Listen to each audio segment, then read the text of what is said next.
After the review Lumia 1020, I can't believe I've ended up with yellow again. This is the Lumia 1320 and it's the budget version of the 1520 that I reviewed in Phone Show 219.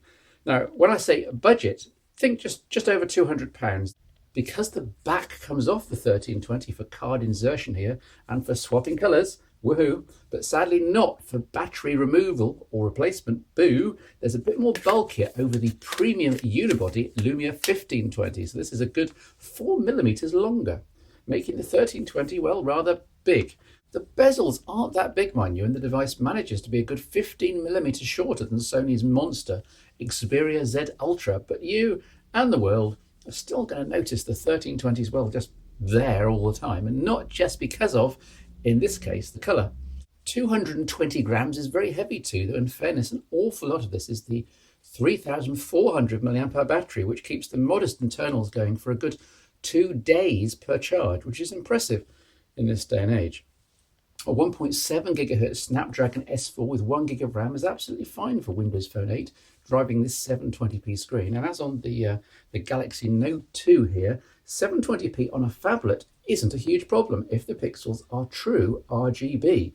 You have to have perfect eyesight to notice any difference between this and 1080p Pentile. It gets better too, since the Lumia 1320, despite the price, has got Nokia's superb clear black display polarizers implemented, meaning good outdoors visibility and really nice contrast all the time. And it's Gorilla Glass 3, so the display is tough. Despite being LCD technology, and as with the Lumia 920 here, it also gets the always-on glance view. Maybe you can see that down the bottom of the screen, also with a reflection of my script and filming Nokia 808 for time and notifications. Something of a technical achievement. Plus there's double tap to wake, something which Nokias have had for years and which is only just starting to become de rigueur in other smartphone flagships. 8 GB of internal storage is a disappointment though, especially as you only get 4.5 GB free out of the box, which will severely limit the number of games you install, since these have to live in the internal disk, leaving a bright, shiny micro SD card slot, great for photos, videos and side-loaded multimedia, but devoid of actual Windows Phone applications. Non-gamers won't find the arrangement a show-stopping problem though, I predict. Now, talking of photos and videos, the 1320's camera is surprisingly good for a 1/4" sensor. Here's showing some of the photos in good and low light. There are, of course, none of Nokia's pure-view gadgets like OIS or oversampling, and yes, everything moving is blurred at night with only LED flash, as with almost every other device other than the Lumia 1020.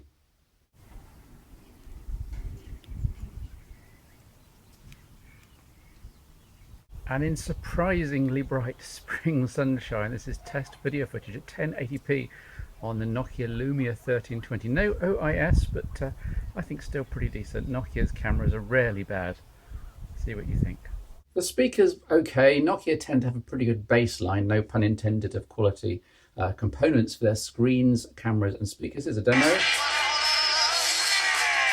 Well, it's the 1970s, come on, give them a break. Finally, on the positive side, and again, despite the budget price, there's full 4G here, i.e. LTE support, and there's a digital compass, something missed on some of the other Nokia budget devices like the Lumia 625, so you can do all the augmented reality fancy stuff. Huge battery, decent screen, expandability, low price. What's the catch? Actually, there isn't really one. You have to look very hard to spot the areas in which compromises have been made. The Windows Phone control buttons are reflective. No backlight, so you often have to remember where each one is. And there's no Qi wireless charging, or even a possibility of adding a shell, no contacts, plus the aforementioned so-so camera.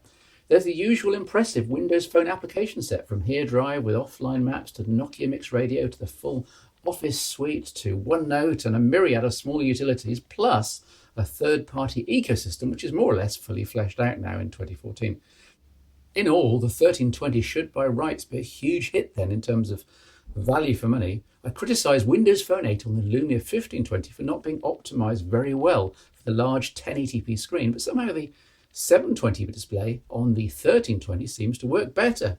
It's certainly easy on older eyes like mine, so long as you don't want to try and find space for this huge display in small pockets, or actually, carry it around all the time. At which point it's very evident this is a direct competitor to that other budget phablet that I also reviewed recently, the Samsung Galaxy Mega 6.3. In fact, the specifications are almost identical from screen to battery to size to connectivity to storage. It's uncanny. At which point it comes down to a slightly smoother UI and fewer third-party apps here on the 1320, or a UI that starts to get a bit laggy and more app choice on the Mega 6.3, or simply down to your own personal preference of smartphone OS and cloud services, Microsoft or Google. Assuming you wanted a device this huge in the first place, of course. We talk a lot about the sweet spot when it comes to phone form factors, and for me it's the biggest screen device that I can hold comfortably in my hand, wrapping my fingers around so that the thumb and middle finger can meet. In other words, a really secure grip, essential for a genuinely mobile device. Add in a really grippy finish here, minimal bezel and a nicely curved and profiled back, and you've got, well, the perfect phone form factor, and you've got the Motorola Moto X. You really have to hold it to appreciate it. This really surprised me. It feels tiny. It feels light, just 130 grams, diminutive next to my Galaxy Note 2 here and other recently reviewed devices. Yet the Moto X has a gorgeous 4.7-inch AMOLED screen and minimal bezels. Almost a modern equivalent to the Razer I and M design that I liked a lot a couple of years ago. One of the headline features on the Moto X is, of course, the touchless control, thanks to a low-power processor, a secondary processor that stays on all the time, listening for the magic phrase, "OK, Google." As part of the startup wizard on the device, you train it to listen for your particular voice saying the phrase, and it often does work as advertised. Once recognised, you know the rest. It's the already voice-capable Google Now, with a few additions from Motorola here and there. The problem is that the touchless control is something of a gimmick. It's fine when you first test it in a quiet living room, as here. "OK, Google."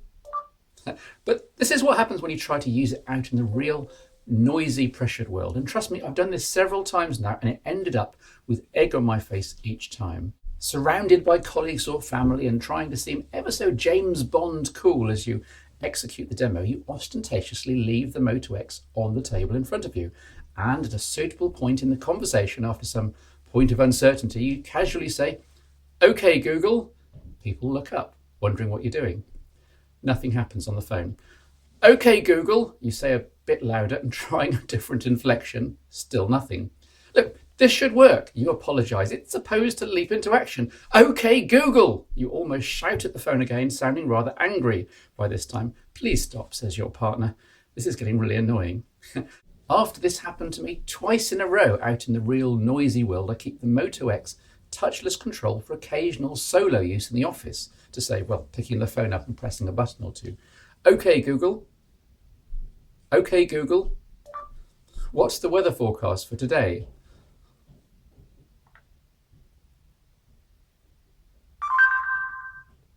Today's forecast for RG5 UK is 11 degrees and mostly cloudy. Well, that was painful. The system's not helped by needing a long 2 seconds pause between "OK, Google," shut up, and "when's the next train to London," or whatever your question is. You can't just rattle off the whole query in one go, Star Trek style, since the main processor and OS need to be ground into action to handle the main query. The other use case for me would be when driving, so perhaps I should train the system to recognise me saying the catchphrase while motoring to factor in typical road and engine noise. Watch this space. The other headline feature is the active display, lighting up some pixels on the AMOLED display to show basic notifications and time. Some of the time. They pulse in and out, especially when something new comes in, as an email here, which is good to see on Android, but I've had this for 3 years on my Nokia smartphones, plus they stay on all the time and don't keep disappearing. Having the pixels keep turning off to save power feels like something of a kludge, or maybe Android OS just can't cope with handling always-on content. A final novelty is the double twist gesture to start the camera. This works about 60% of the time. All right, I'm reducing that percentage estimate as I speak. Is it enough to risk pulling a muscle or missing the moment? Well, not really. There's the usual Android 4.4 lock screen slide to start camera, and that's 100% reliable.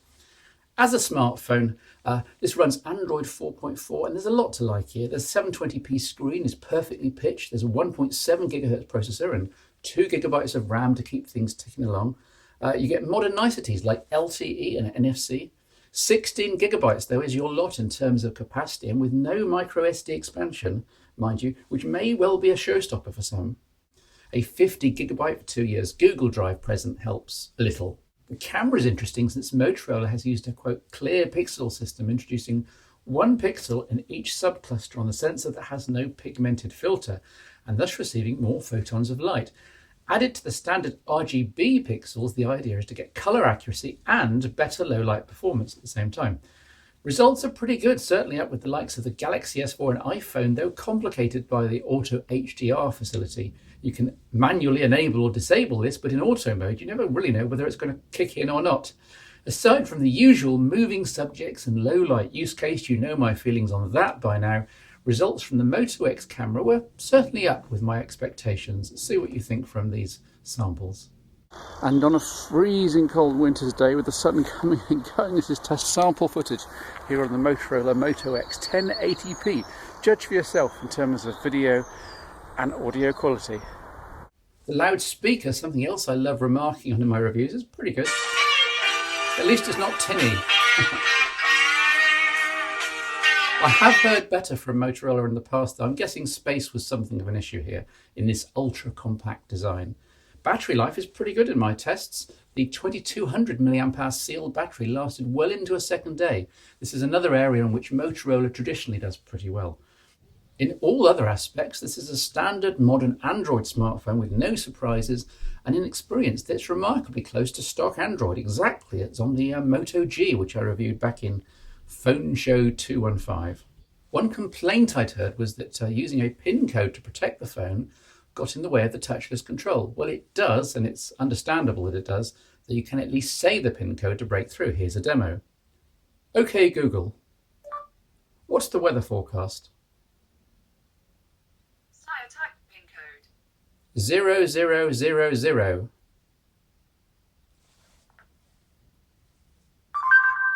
Here's the forecast for RG5 UK.